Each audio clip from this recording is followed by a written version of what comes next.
Bonjour. Aujourd'hui, on plonge au cœur de la chimie. Comment la matière, comment elle se transforme. On a quelques notes ici pour nous guider sur les bases et surtout une idée clé de Lavoisier qui a vraiment tout changé. Absolument.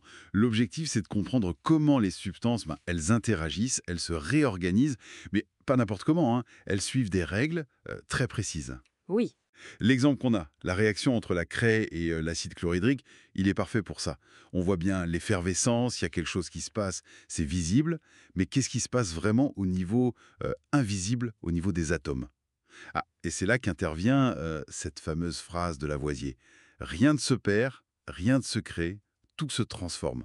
C'est quand même une affirmation assez forte. très forte, oui. Alors concrètement, une transformation chimique, c'est quoi? Si on reprend notre exemple, on a la craie et l'acide au début. Ça, ce sont les... Exactement. Ces substances de départ, on les appelle les réactifs. Donc ici, la craie, chimiquement, c'est du carbonate de calcium, CaCO3, et puis l'acide chlorhydrique, HCl. Ils entrent en contact, ils interagissent. D'accord. Et après cette interaction, on voit de nouvelles choses apparaître. C'est ça les produits. Précisément.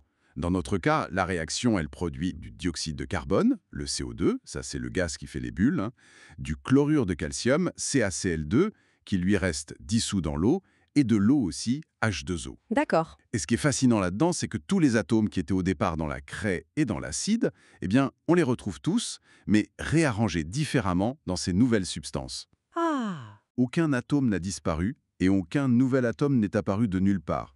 C'est juste un réarrangement. Ah, d'accord. C'est ça le rien ne se perd, rien ne se crée en fait. Hmm. Même si on a l'impression que la craie solide disparaît et qu'un gaz s'échappe, si on pouvait tout capturer, tout peser, la masse totale serait la même avant et après. C'est tout à fait ça.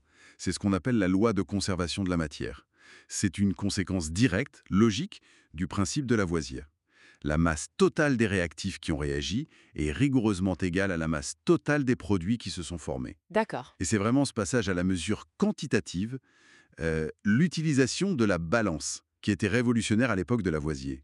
Ça a fait passer la chimie d'un stade d'observation un peu qualitative à une science exacte. On sortait d'idées un peu flots comme le phlogistique par exemple. Je vois mieux l'importance maintenant, oui. Mais alors, comment les chimistes font pour noter tout ça de manière claire, universelle? Parce que ça doit être compliqué à décrire à chaque fois avec des mots. Ben justement, ils utilisent un outil très pratique, l'équation bilan. C'est une sorte d'écriture symbolique très concise. On met les formules chimiques des réactifs à gauche, Mhm. une flèche au milieu et les formules chimiques des produits formés à droite. La flèche, elle signifie simplement se transforme en. D'accord. Donc pour notre exemple, ça donnerait CaCO3 plus HCl va CO2 plus CaCl2 plus H2O. Simple et efficace, en effet. Mais j'imagine qu'il y a une petite subtilité quelque part. Il y en a une et elle est absolument cruciale. Cette équation, elle doit être équilibrée. Et ça nous ramène directement à la conservation des atomes dont on parlait. Ah oui. Regardez l'équation que je viens de donner. CaCO3 plus HCl va CO2 plus CaCl2 plus H2O. Si on compte les atomes de chaque type à gauche, côté réactif, on a un atome de calcium, Ca, un de carbone, C, 3 d'oxygène, O, un d'hydrogène, H et un de chlore, Cl. Ok. Maintenant, regardons à droite, côté produit. On a un Ca, un C, 3 O.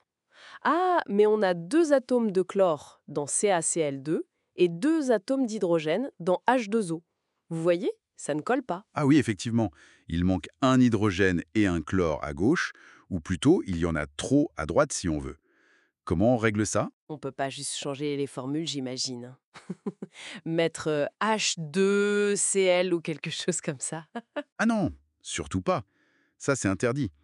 Changer la formule d'une molécule, comme les indices en bas, le petit soupe 3, dans CaCO3 par exemple, ça reviendrait à créer une substance qui n'existe pas, ou en tout cas qui n'est pas celle qui réagit ou qui se forme réellement. D'accord, on ne touche pas aux molécules elles-mêmes, exactement.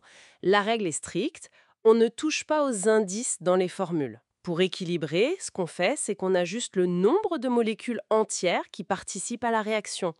Et ça, on le fait en plaçant des coefficients, on les appelle coefficients stoichiométriques.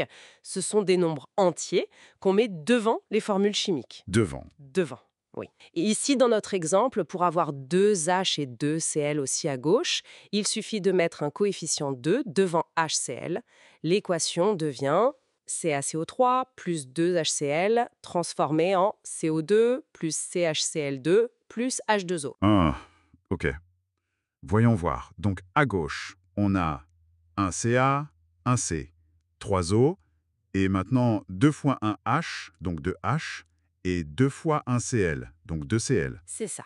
Et à droite, Un Ca, un C, 3 O, 2 dans CO2 et 1 dans H2O. 2 H dans H2O et 2 Cl dans CaCl2. ah oui, ça marche, c'est équilibré maintenant. Voilà.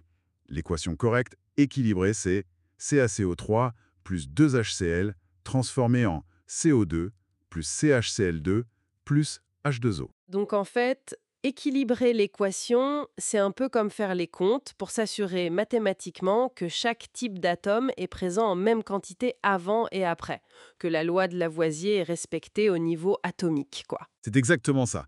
C'est la traduction comptable, si vous voulez, du rien ne se perd, rien ne se crée. Chaque type d'atome doit être retrouvé en nombre identique de part et d'autre de la flèche. Bon, pour résumer rapidement, les réactions chimiques, même celles qui semblent faire disparaître la matière, comme notre craie dans l'acide, ce sont en réalité des réarrangements très ordonnés d'atomes. La matière se conserve totalement, c'est le grand principe de Lavoisier, et l'équation bilan, une fois qu'elle est bien équilibrée, c'est le langage universel qui décrit précisément ce balai atomique.